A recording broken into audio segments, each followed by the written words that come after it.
Geopolitical issues are now at the top of the agenda for most businesses, including banks. With that in mind, the RiskMatters team sat with John Sitilides, principal at Trilogy Advisors in Washington, D.C., for a fascinating hour-long discussion on how U.S. foreign policy will affect developments around the world, including the Eastern Mediterranean, Arctic, and Ukraine. This interview was recorded just days into the new Trump administration, so we trust that these insights will provide you with a unique perspective on how to make sense of the latest events. As always, if you find our content valuable, please like and subscribe. Enjoy the program. John, thank you very much for joining us on Risk Matters. We are now into the third day since the inauguration of Donald Trump as the 47th president of the United States. And people everywhere are really wondering what the new Trump agenda will mean for foreign policy. And of course, for those of us in Europe, the implications will be especially felt. Secretary Rubio the other day said that in order for a foreign policy decision to be made, it has to make America stronger, more secure, and more prosperous. So if you can just give us an overall view of what the Trump foreign policy agenda is, you think what you think that will contain, and then we can get to questions that are more specific to the regions that we cover. Sure thing. And thank you, first of all, for having me on your podcast. It's a pleasure to be with you and your colleagues today. And yes, we are addressing some very fundamental issues in the international trade and security environment. And I would answer in sort of two contexts, if I might.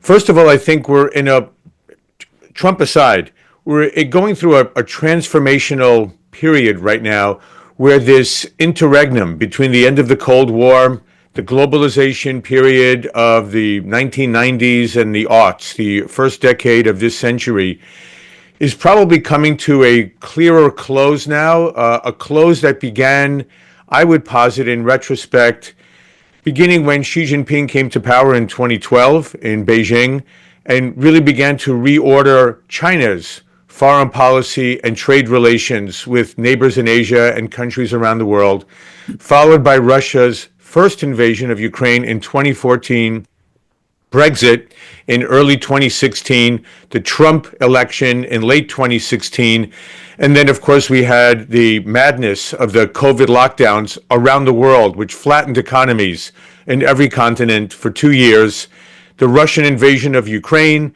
the Iranian-sponsored attacks against Israel that have completely disordered Middle Eastern security for the last year and a half, and now, of course, the second Trump administration. So I think we're going into a new period of what I would call re-globalization that I think has to be a sharper focus of international diplomacy, foreign policy, and trade relations.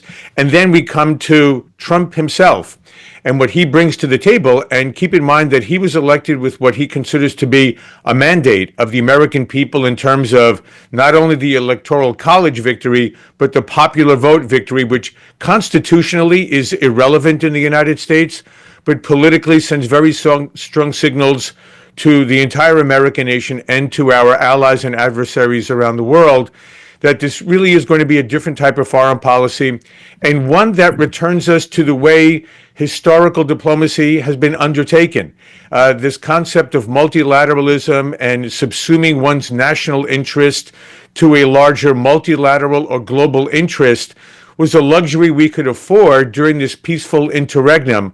But now that we have the rise of China, the rise of Russia, in the Middle East, the rise of Iran, we're back to a measure of great power competition, which really is the historical norm over the last several centuries and several thousand years. And Trump is looking to place, as an American president, the America First policy, not to the complete exclusion of our allies and adversaries, obviously, but to rebalance the way American foreign policy is conducted so that clearly, as we expect every national leader to undertake, to defend his or her own country's interest first in a larger context of advancing regional, multilateral, and global issues and priorities. So I would put it in those two larger contexts, and then we can fill in the blanks in a number of specific bilateral, multilateral, regional, and functional issues that are going to be affected by this new Trump foreign policy. And John, just as a follow-up to that, we obviously have the wars going on in Ukraine and in the Middle East. How do you see those two hotspots developing over the next few months? And the reason why we ask this, of course, is obviously our banking clients are very concerned about the lack of stability, and war, of course, is never good for business. Obviously, it's terrible in many other ways. But sort of how do you see those two conflicts playing out over the short term?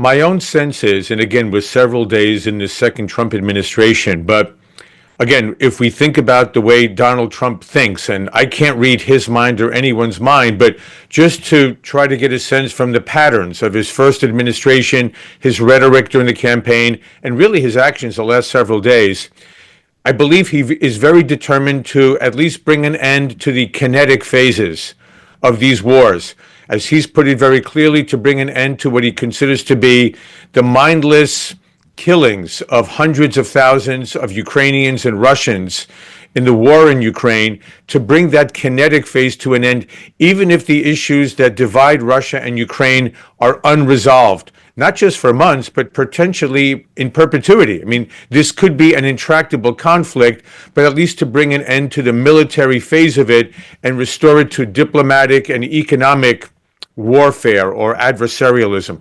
In the Middle East, similarly, we have what we understand and what we see from public statements and actions, significant and some might say surprising Trump pressure on Israel, not only to enter into that hostage exchange deal with Hamas before his inauguration, but now we see Trump leaning on the Israeli government to withdraw from Lebanon, whereas the Israeli government feels that its mop-up operations in Lebanon against Hezbollah have not concluded. But the problem in the Middle East is going to be not so much Hamas and Hezbollah, but those militias' sponsors in Tehran.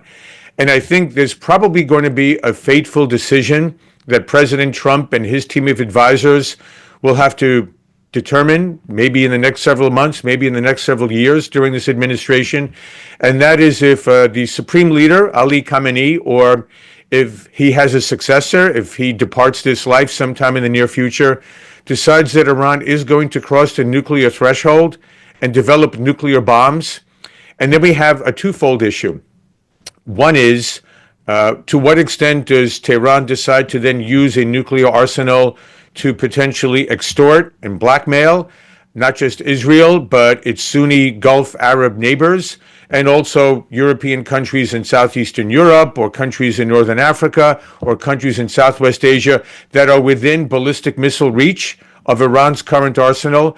And secondly, again, in the long term, the potential for a nuclear proliferation regime to cascade through the Middle East, which we know historically is the most war-torn region of the world for the last several decades, because Saudi Arabia has made very clear whatever military capacity Iran achieves, Saudi Arabia will achieve. And then you have a country such as Egypt, which is the largest, most populous Arab nation in the Middle East, which will want to have an equivalent military arsenal. And then you have Turkey, which is the most powerful Muslim army in the Middle East, which also is a NATO ally and operates under the rubric of the American nuclear security umbrella, but may decide to also pursue nuclear weapons. And then the question becomes, what does this kind of regional instability mean, not just for the countries in that region, but neighboring regions, continents, and the like? So the Middle East issue far transcends what has been happening between Israel and Iran's proxies in the area to a strategic dilemma that I think, if not the Trump administration, potentially one that follows after 2028, may have to confront. If I could jump in a little bit, John, I mean, you've covered a lot of territory, and it's going to be good to get into the details of some of these things. But if I could just steer it back a little bit to Sure. situation in Ukraine, and you talked about the Trump administration's approach or stance to the conflict there, and I think it's pretty clear that we're going to see the end of the kinetic phase of that conflict sooner rather than later. Trump notwithstanding. And I guess my question for you is, what do you see that looking like in terms of the West's relationship with Russia, touching on sanctions, which are obviously a big issue for the clients that we deal with, whether or not there's a prospect of those being dialed back, how quickly, any insights into issues like that? Well, rightly or wrongly, and we can argue about whether Trump is going to succeed at this effort. The campaign rhetoric was quite hyperbolic, that he would be able to resolve the Russian invasion of Ukraine in a day. And it'll clearly take probably not weeks, probably many months. I think the dilemma that we face right now is, however well-intentioned President Trump may be in trying to bring about a ceasefire, both sides really are so deeply dug into their respective diplomatic demands. After 3 years, and in several weeks, it'll be the beginning of the 4th year of this carnage in the middle of Eurasia. We don't know what it'll take to finally get President Putin and President Zelensky to the table. Odds are that President Putin believes that he will outlast President Zelensky, who, if we have to recall here, canceled elections in Ukraine and has effectively declared martial law. I mean, there's been a significant denial of everyday freedom for the citizens of Ukraine under the Zelensky government.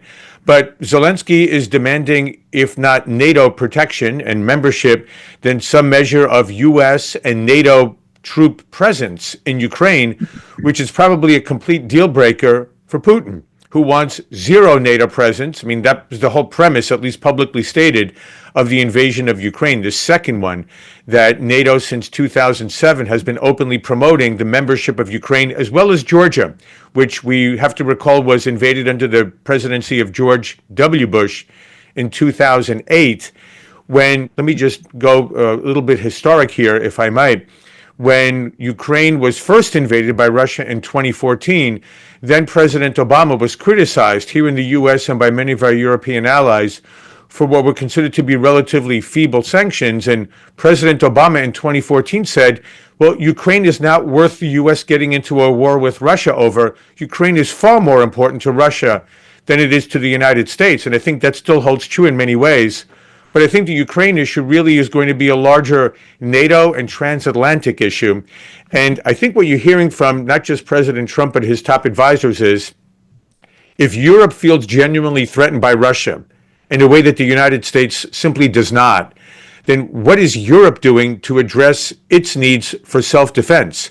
And this takes us back into a larger, now again in retrospect, probably colossal Western failure of strategic foresight to enlarge NATO without considering the second and third order consequences. I mean, if we're going to be stark here, gentlemen, let's put this on the table.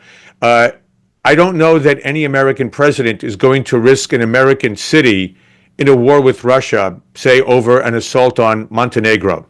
I mean, there are countries that clearly are not of strategic interest to the United States, the way countries in Western Europe were during the Cold War. There was a reason that we were willing to risk American cities against the Soviet Union, and those arguments have largely dissipated since the end of the Cold War, because Russia today does not pose an existential threat to the U.S.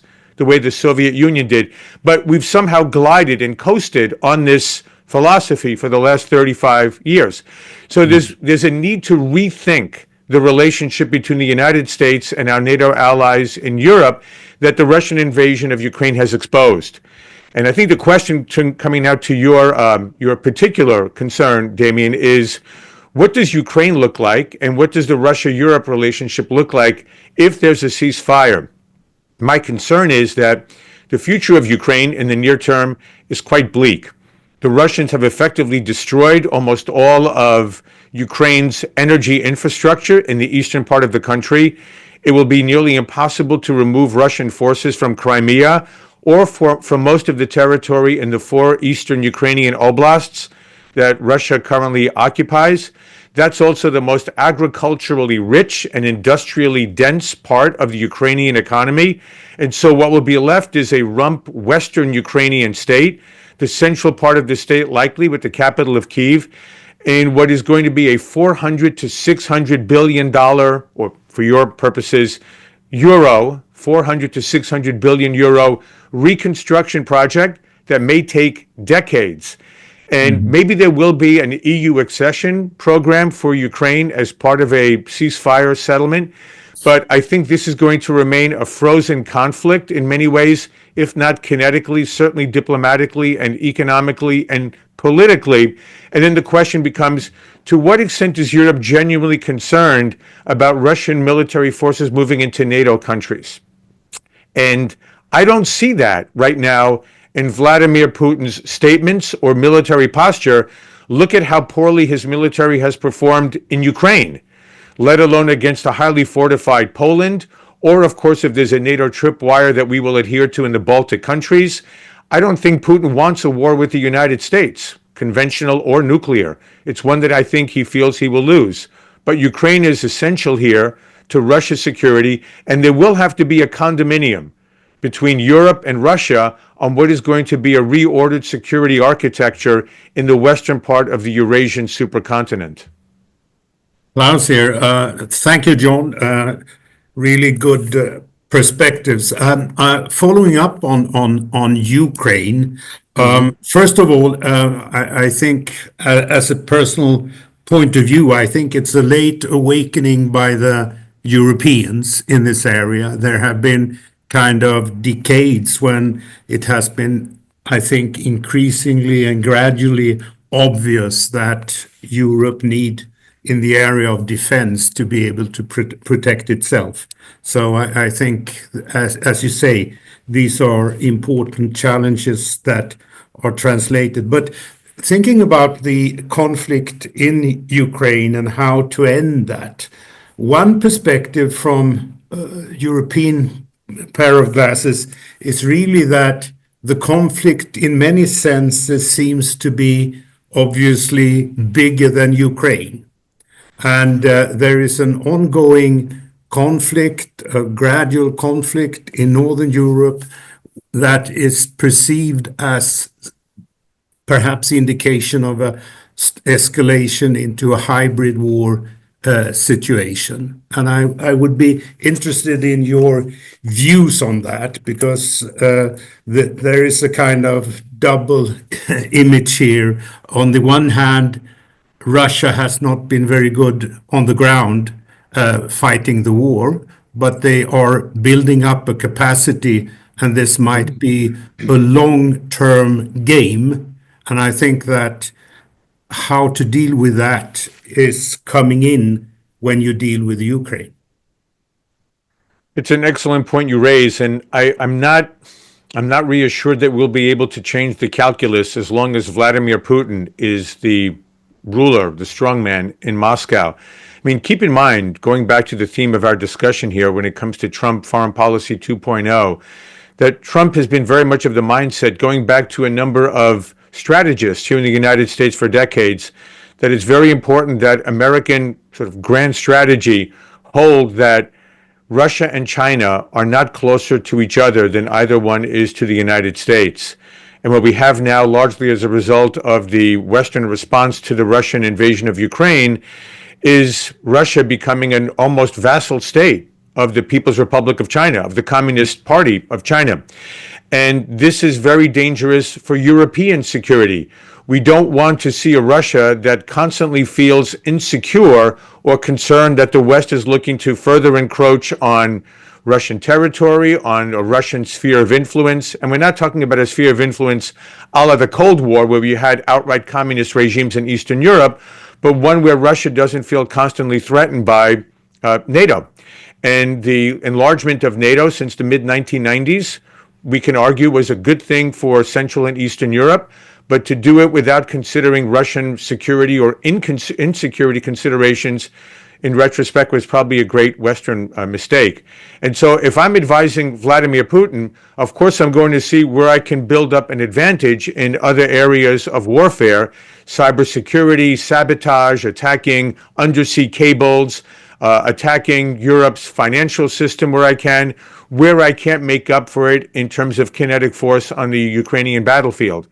And so the question is going to become, can we pull back this type of activity if there's a ceasefire and there's a sense of rebuilding some measure of trust, which may be the most difficult hurdle to overcome in the years ahead. Even if we have a ceasefire achieved on the ground in Ukraine, how do we persuade Vladimir Putin or whoever may succeed him? I mean, I think sometimes in the West there's this horrible miscalculation that if somehow Putin were assassinated, overthrown, or forced out of power, that he'd be replaced by some type of a Belgian or Swiss type diplomat, when he could in fact be replaced or succeeded by a Chechen or a Dagestani butcher who's far more notorious in terms of his conduct towards the West than anything Putin could ever have been.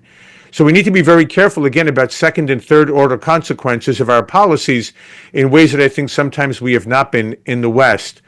But I'm not going to neglect the fact that Putin does have a wide array of choices and options to play against the West where he feels that he's being pushed back on the battlefield because of the constant armament of Ukraine. And it would be foolish for European governments to believe that all of the warfare, all of the energy of Russia is to be concentrated simply in eastern Ukraine, when he feels that this is a NATO proxy war against all of Russia, and he intends to push back just below the threshold of triggering a conventional response from the NATO countries. John, when you talk about the mistake of not considering the Russian security or insecurity interests and about the second and third order consequences of our policies, my mind immediately goes to the rhetoric now going on about Greenland and about basically the interests in the Arctic. In the Arctic, so clearly those are interests for all of the powers that we've been talking about now: the U.S., Russia, and even the Chinese to an extent. What are your thoughts about what's going on now in terms of Trump's view on the Arctic and on Greenland in particular? It's been, let's just say from a Washington perspective, quite a surprising addition to the larger issues of foreign policy concerns that we have traditionally dealt with in recent years and decades. And again, history is always a good guide here. Let's keep in mind that Greenland has been a sought-after asset by American presidents dating back to the late 19th century. In the prior century, we had Harry S. Truman, after the conclusion of World War II, considering how to acquire Greenland. And we may recall that in 2019, I believe it was, then President Trump spoke openly about an American interest in somehow, if not acquiring Greenland, then entering into some type of an arrangement that would involve both military security and also economic development of this vast island. And then, of course, COVID hit and all of our priorities were reordered for all of 2020. So it's not a complete surprise, but I think most people are scratching their heads over this one. But if one hears what President Trump is talking about and what his team is talking about, it actually makes sense, again, in this new era beyond globalization of great power competition, given that with the warming waters of the Arctic along the Russian frontier, Vladimir Putin has already begun to rearm Russia's Arctic coastline. It's a vast coastline of several thousand miles or kilometers, with maybe as many as 14 new or refurbished air and naval facilities in order to provide for security for the northern sea route that connects China and other East Asian markets, not only to oil and natural gas facilities in Russia's Arctic frontier, but also to northern European ports, anywhere from 1/4 to 1/3 less time than the traditional trade routes through the South China Sea and the maritime superhighway across the Indian Ocean into the Red Sea, which until recently has been completely disrupted, again, by Iranian-sponsored Houthis that control the Yemeni capital of Sana'a. And so half of shipping that has traditionally gone through the Red Sea to European markets has been disrupted for the last year and a half. And so the Russians are looking at this opportunity to develop their Arctic region. China, which has not a single square inch of Arctic territory considers itself an Arctic power because of its interest both in oil and natural gas from the Arctic region and also these new trade routes that Russia is looking to establish and to secure. And we've also had joint military exercises by the Russian and Chinese militaries in the Arctic in recent months. And so President Trump is looking north and saying, this may be a very vulnerable area in terms of North American security. The Canadians, unfortunately, longstanding NATO members, spend very little of their GDP on national defense and essentially, from a Trump perspective, are free riders on the American security umbrella. And so I think President Trump says, okay, we have this vast northern Arctic territory of Canada's frontier. We have Alaska and the western part of North America, but then there's this vast island of Greenland. We need better missile defense there because if there is to be any exchange of missiles between Russia, China, and the United States, they would almost surely come across the North Pole and the Arctic region. We have the famous GIUK gap, G-I-U-K, which during the Cold War was a critical area of choke points between Greenland, Iceland, and the United Kingdom, hence the acronym GIUK, which we used to bottleneck the Russian Navy in the Arctic region so they could not come into the Atlantic region. And that becomes another strategic issue now, again, in the era of great power competition.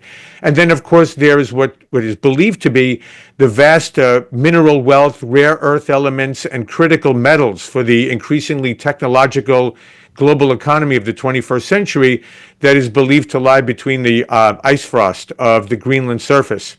So Trump, of course, and anyone just needs to read Art of the Deal or to listen to his statements. He's a maximalist negotiator. He looks to completely disrupt the table, put out his maximalist demands, knowing that at some point, if there is to be a successful outcome, it'll be far short of his maximalist demands, but far further along than anyone thought he could originally accomplish. And so it's a very different type of diplomacy. I think it's been something that's been unsettling the government in the Netherlands, as well as other countries in NATO. But I think in the end, you may have some measure of Greenland independence and then not any military takeover of Greenland. That's beyond the pale. But some condominium between Greenland and the United States that provides for greater wealth, economic development, and military security for Greenland in an exposed part of the Northern Hemisphere that also provides for greater American and NATO security against these great powers, Russia and China, rapidly developing their military and economic arsenals in the Arctic Circle. Here, just to follow up on this, I think that issues like have been discussed in the Arctic Council or in kind of circles that are kind of dealing with these issues have been kind of slumbering issues for a long time. So when the new president also earlier raised these matters and came back to them. I think that also in Europe and especially in Denmark, which is close to where I sit, this came as a bit of a shock and surprise.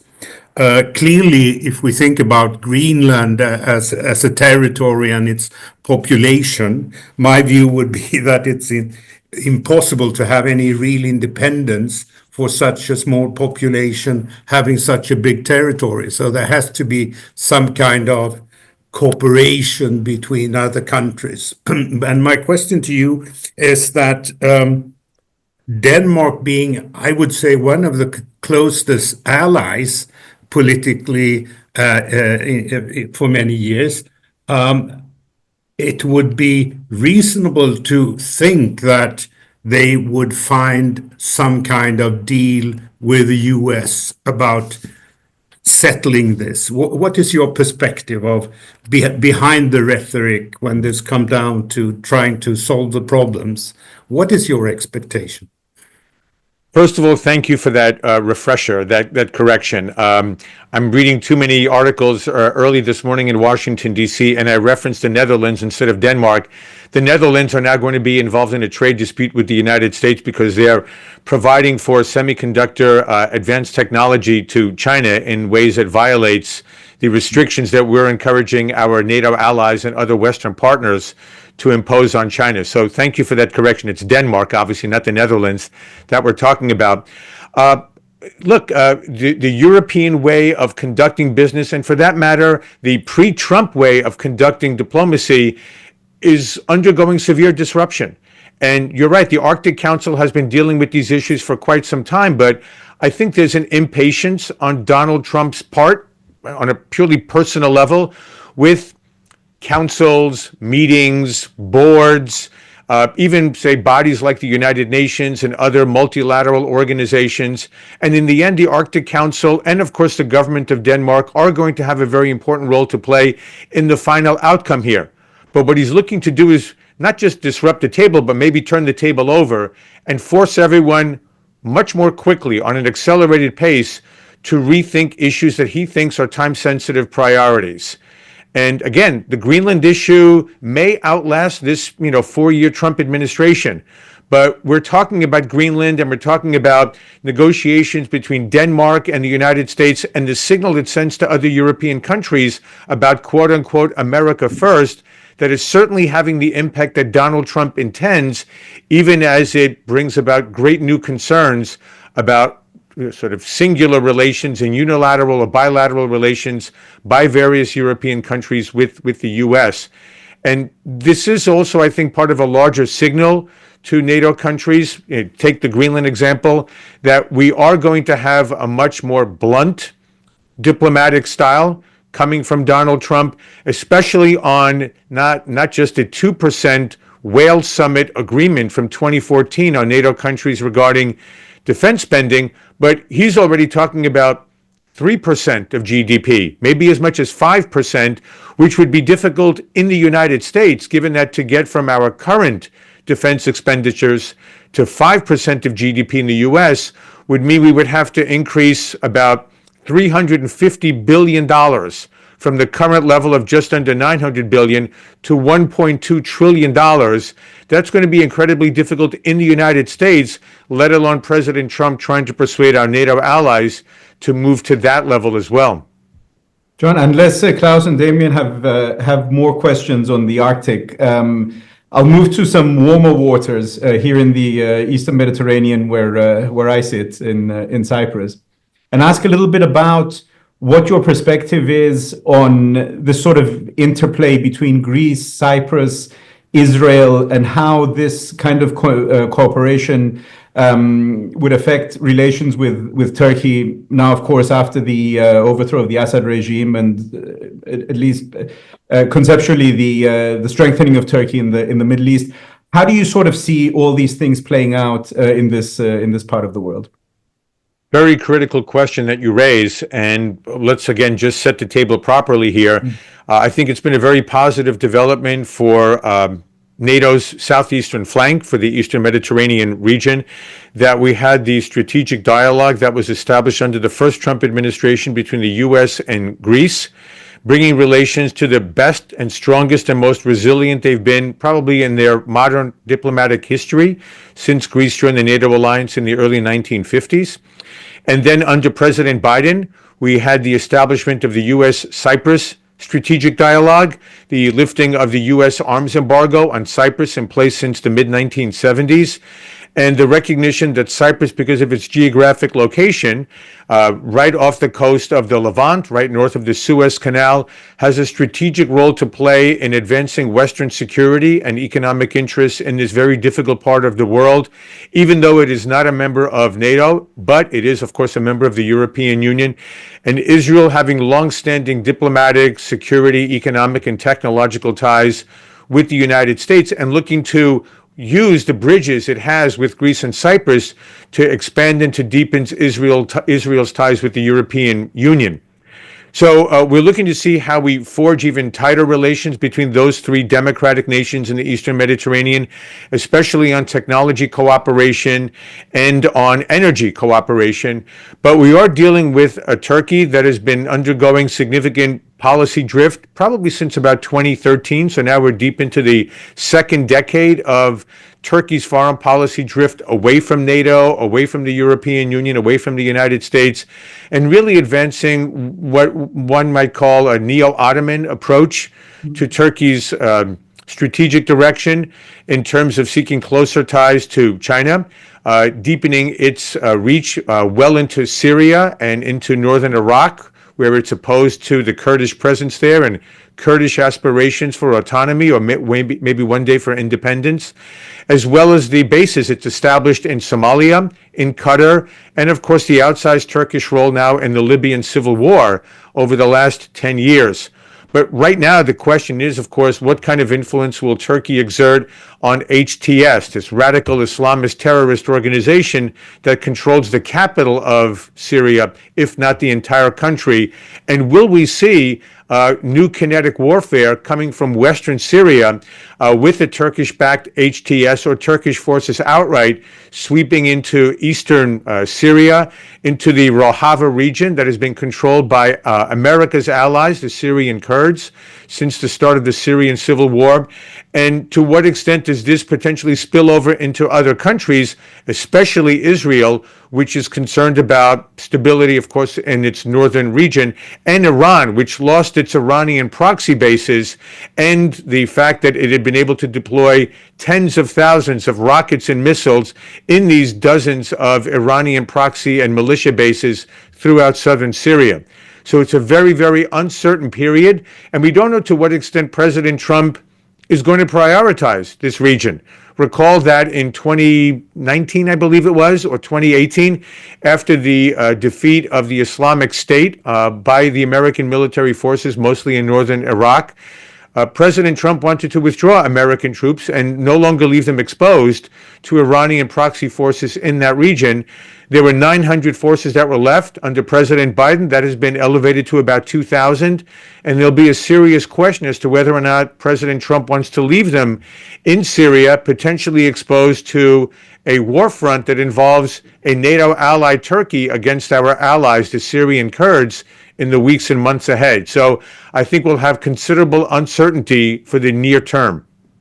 And is Israel, what are the chances that Israel and Turkey come into some sort of direct, I had to use, maybe the word isn't conflict, but at least into some sort of contact, given the sort of moving parts that, the many moving parts in that whole region, and the fact that in Syria there isn't really one sort of central government, that there's all these different areas of influence. How could is there a chance for some sort of accident, let's say, that would unfold in this part of the world? Yes, there is a chance. I think quite minimal. Let's just be very frank here. It's very, very minimal, but I wouldn't say it's zero, but it's not 80% either. First of all, I think there's no interest on the part of the Israeli government, currently led by Benjamin Netanyahu, for war with Turkey. One, because Turkey has a massive military and the Israeli military is exhausted after a year and a half of urban warfare against Hamas and against Hezbollah, and of course the attacks against the Houthis and against the Iranian government or the Iranian military facilities. And keep in mind, of course, the debate that it could provoke in Washington and in Mons in Europe if Israel is at war with a NATO ally. And does that trigger Article 5 in support of Turkey? On the other hand, I think we're very concerned about Erdogan's statements, highly critical, inflammatory against Israel. Erdogan looking to position himself as the so-called leader of the Muslim world against what he considers to be reprehensible Israeli behavior against his fellow Muslims in Gaza and in Lebanon and, of course, now in Syria. But I think much of this depends on what kinds of actions and policies are undertaken by Ankara, not by Jerusalem. So I think there's going to be considerable, I don't want to say necessarily pressure, but efforts at persuasion or dissuasion in Ankara on the Erdogan government to not provoke any type of a conflict or expansion of the hostilities in Syria that would draw in Israel and really place the West in a severe diplomatic conundrum. A war between a NATO ally and a very strong American ally, even if many European countries look quite askance at the current government in Jerusalem. And John, last question on this from my end at least. What should be the stance of Greece and Cyprus, given all the things that we've discussed, and the fact that Turkey is now, let's say, becoming more influential in the Eastern Mediterranean? Well, not just influential, Arian, but belligerent. I mean, let's be straightforward here. Right. I mean, the blue homeland concept is a direct assault on Greek and Cypriot territory and sovereignty, and as well as, of course, the military threats against Cyprus, the many claims by the Turkish government against Greece's claims on territorial rights in the waters and airspace of the Aegean, and overflights over islands, and the continued disputes over the delimitation of the continental shelf and exclusive economic zones, a whole host of sovereignty, territorial, and legal disputes emanating from Ankara against both Greece and against Cyprus. But this puts both of those countries in a severe quandary, because geography has blessed both Greece and Cyprus with beautiful climate, beautiful environment, central location at the crossroads of three continents, Europe, Asia, and Africa, but also pitted against a country that is often hostile to them, has been over the last half century to century. Turkey is not going anywhere, right? This is the essence of geopolitics, where geography necessarily collides with international relations and diplomatic ambitions. And they need to be very careful that their stance is whether, for Greece as both a member of NATO and the European Union, Cyprus as a member of the European Union, have to balance out those larger alliance and bloc interests with the fact that they are also potentially exposed and vulnerable to Turkish military might. Cyprus especially, which really cannot defend itself against the Turkish military. Greece, which very much can, but at great potential cost to the Greek economy and, of course, to Greek society. So they need to balance out the ability to constrain Turkey's very belligerent diplomatic and military activities with the need to prevent a war from breaking out that could put both countries in severe danger.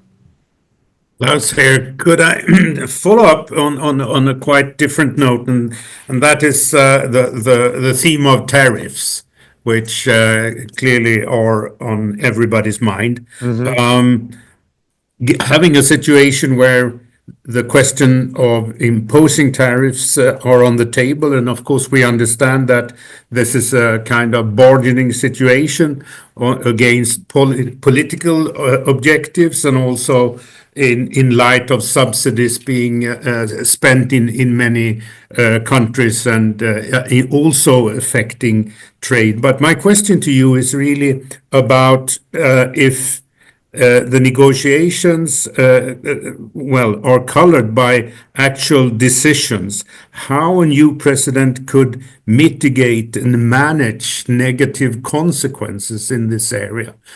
We know the school book and the impact of tariffs, but and it's easy to start a conflict, but how to contain it and how to lead it to something politically reasonable. So what is your view on this, and how the new administration would reason? Sorry, John, before you answer that, let me just tag on a little appendix to that, because I wanted to bring that up earlier, linked to the conversation we were having about Greenland. And that is that, there's been rhetoric about the US imposing heavy tariffs on Denmark to presumably kind of punish them for resisting U.S. interest in Greenland. That, to me, seems quite problematic when you consider that Denmark is an European Union country, and imposing tariffs on one European Union member state has ramifications for the entire Union. An interesting sort of juxtaposition there, and so that's just a little appendix to Klaus's question? Yeah, both very good, very incisive questions. And, we're all trying to determine where Trump is taking this tariff issue, not just with Denmark on a bilateral basis, very unusual, of course, with Denmark as a member of both NATO and the EU, but also against our largest trading partners. I mean, besides the European Union as a bloc, both Mexico and Canada, as well as, of course, against China. And now if we read his post on Truth Social, I think it was yesterday, potentially escalating not only sanctions, but tariffs on Russia if Putin doesn't come to the table as quickly as Trump would like. So all very, very disruptive, but let's put this again into a larger context, and whether we find it amenable or not, this is something that Trump believes in very strongly. And in typical Trumpian fashion, he has spoken about tariff as one of the most beautiful words in the English language. I mean, very distinctly Trumpian type of diplomacy and public policy. So even where many disagree with him vehemently, and especially if one looks back at the history of tariffs and what it has done to international trade relations and the global economy, the fact is that Donald Trump believes that tariffs are a good thing for the United States to exercise in regards to leverage with other countries to improve our trade imbalances. I believe he's very determined to impose tariffs.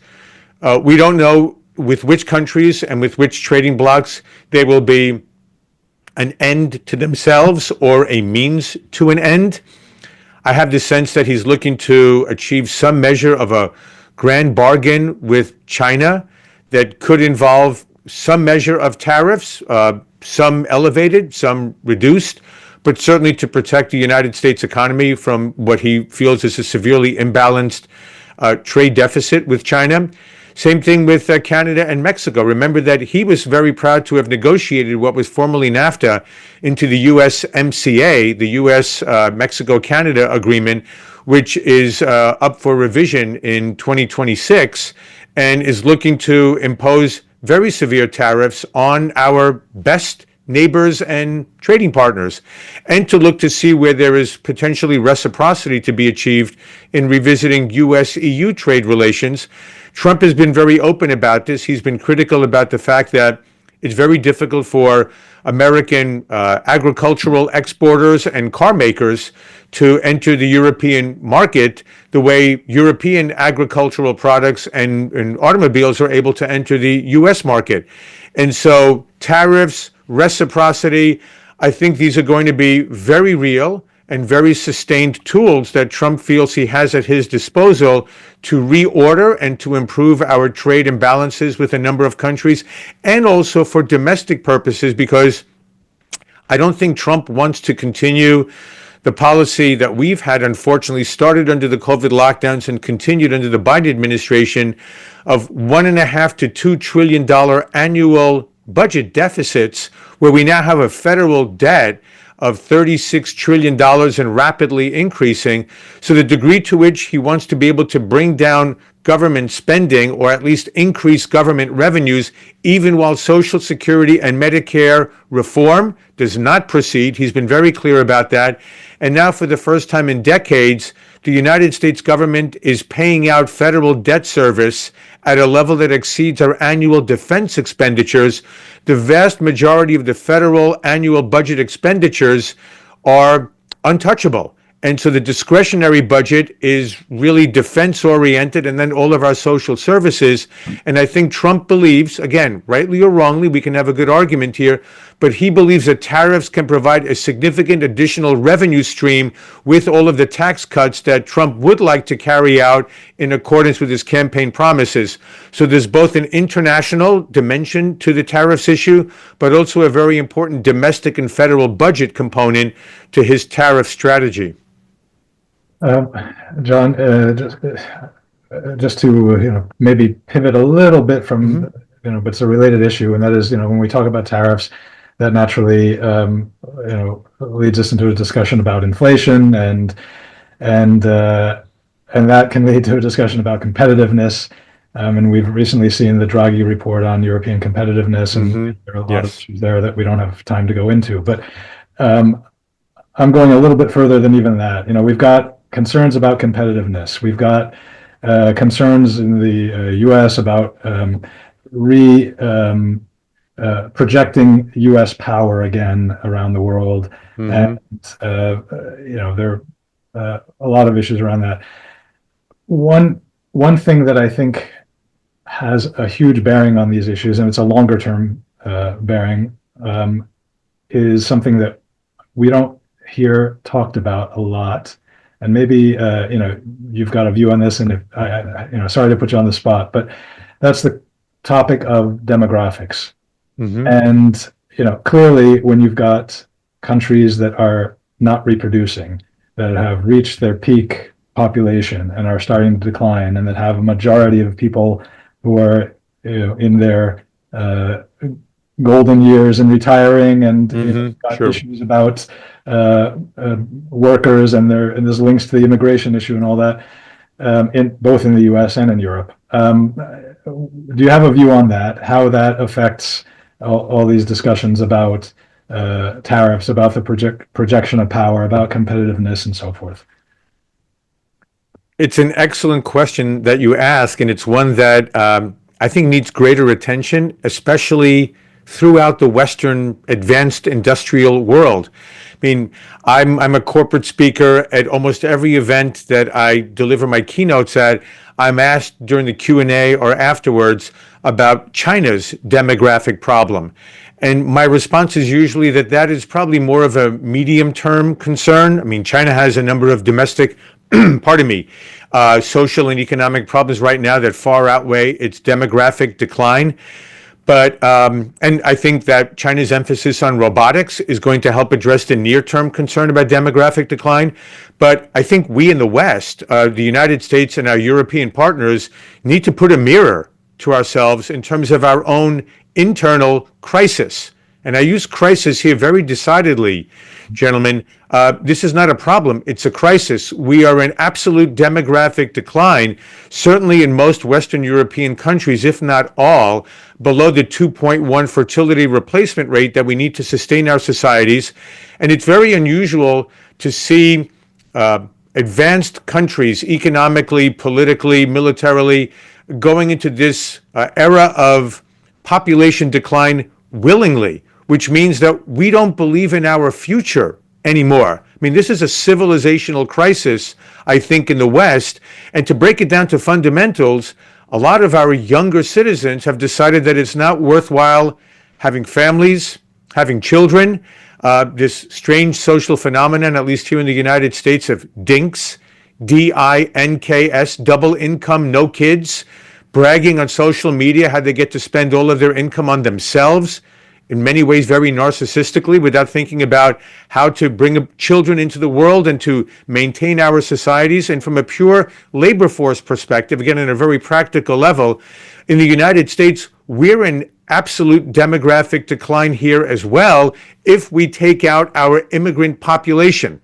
Now, of course, there's a very robust debate here about how to reform immigration so that we not only encourage, but sort of enlarge legal immigration to address a number of competitive gaps that we have, especially in STEM, science, technology, engineering, and and mathematics. But if not for our immigrants, we would be going into population decline. So, for lack of a better phrase, native or indigenous, American-born citizens are not keeping up their part of the bargain with not just their prior generations, but future generations. We are going to have severe competitiveness issues in terms of labor force diminution, but also very importantly in the West, because of the large basket of social democratic entitlements that we offer. In Europe, more robustly, cradle to grave. In the United States, especially with Social Security and Medicare, we're not going to have enough workers who are paying into the system to provide for an increasingly aging and longevity health cohort of senior citizens who are dying not at 70, not at 80, but at 85, 90, and hopefully to 100 in the years and decades to come. And so this is both a near-term crisis and very much a long-term Western civilizational crisis. And especially when you put this in a comparative context, especially for our European friends, where countries in the African continent south that have produced already several migration crises in the last decade are going to see their population double. Maybe another billion African citizens coming online in the next 20 to 25 years. And if African countries continue to be beset by corruption, by poverty, by terrorism, with all of these telecommunications technologies available to them, they'll see that they have a beautiful quality of life available to them in Europe, and you won't have 200,000 migrants coming into Europe every year, but 1 million, 1.5 million, 2 million Africans coming into Europe every year. And then what becomes of Europe in 2040 and 2050? So very profound issues that you raise, both for contemporary government planning, but also really in terms of where our societies and our civilization will be in the next generation to generation and a half.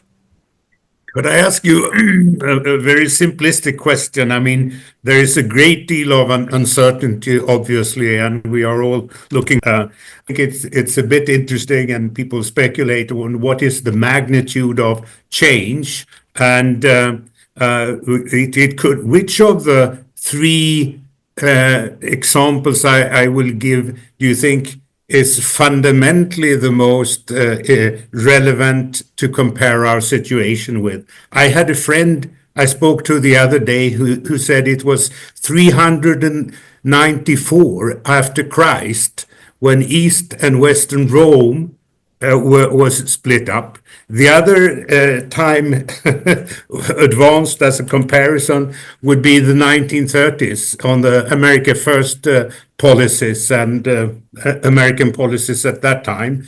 And a third example would be a kind of shoveling through negotiation. It will not change that fundamental. Where would you position this that's going on now? If my history knowledge were a little bit better, I could try to bring up some comparison to the schism in the Roman Empire and Christendom, but I'll leave that one on the side for now. It's a very interesting question, and I appreciate the way you have phrased it. One of the things that I think we need to be mindful of is, first of all, we tend to be somewhat narcissistic in our approach, that we think that it's never been as bad as it is today, and we have some very serious problems on the world stage today. There's no doubt about it. As we began with the this interview, this podcast, we have two hot wars in Eurasia and in the Middle East, and what I would call a cold peace between the Communist Party of China and the United States of America and our Western partners. But we have had very serious crises just in recent decades.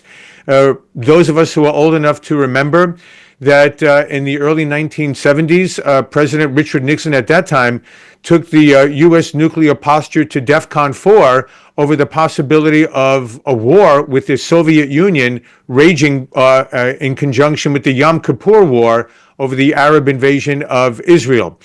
We had almost the dissolution of the NATO alliance in the early 1980s, when the Soviet Union placed massive nuclear missiles on Eastern European territory, and the U.S. under President Reagan sought to counter that with U.S. missiles in Western Europe. And of course, we had the Cuban Missile Crisis, when the Soviet leader and the U.S. president were considering the possibility of a nuclear weapons exchange over the nuclear posture of the Soviet Union and Cuba.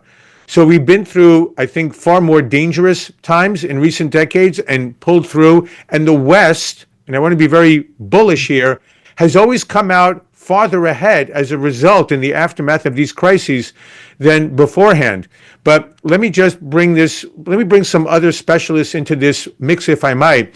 And President Biden's Director of National Intelligence at that time, in April of last year, Avril Haines, testified before the Senate and House Intelligence Committees that we had entered what she considered to be, as Director of National Intelligence in Washington, a fragile world order. And we have to be honest about the situation, as different as it is today from as recently as 7, 10, 15 years ago.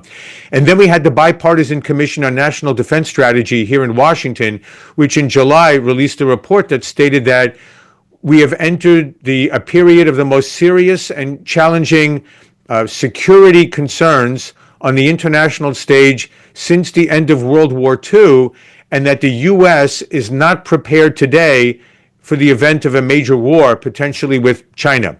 So we need to do some serious rethinking in Washington, in Brussels, throughout the NATO alliance, throughout the European Union, about our current economic, military, political, diplomatic, and social positioning, and how we learn from mistakes that have been made in years past and currently, and put us on a much more forward-leaning trajectory so that we're in a much more secure and prosperous direction, both against our recent histories and against increasingly powerful and determined adversaries in China, in Russia, and other parts of the world.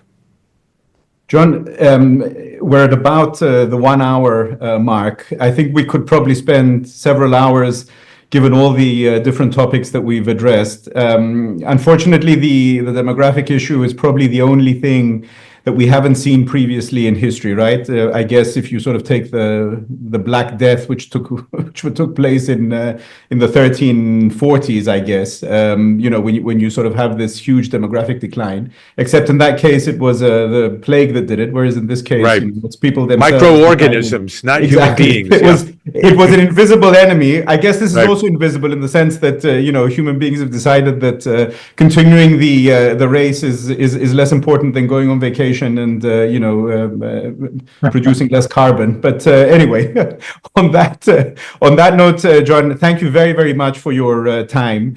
I will actually be in Washington next month, so perhaps we'll have a smaller podcast together in live there with you. But you've touched on a lot of issues that I think are of great importance to our audience, which is mostly banking professionals, but we're actually a lot wider than that.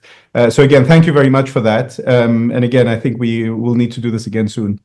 Well, thank you again so much for having me. I very much appreciate the opportunity to share my insights and perspectives. And we're all trying to understand and better explain what is happening under Trump Foreign Policy 2.0. So I appreciate this very valuable insight that you also are providing to your partners and clients through this podcast and these types of very serious, high-level conversations. It'll be a pleasure to see you when you're in Washington in several weeks. Thank you, John. Thank you. Thank you, gentlemen.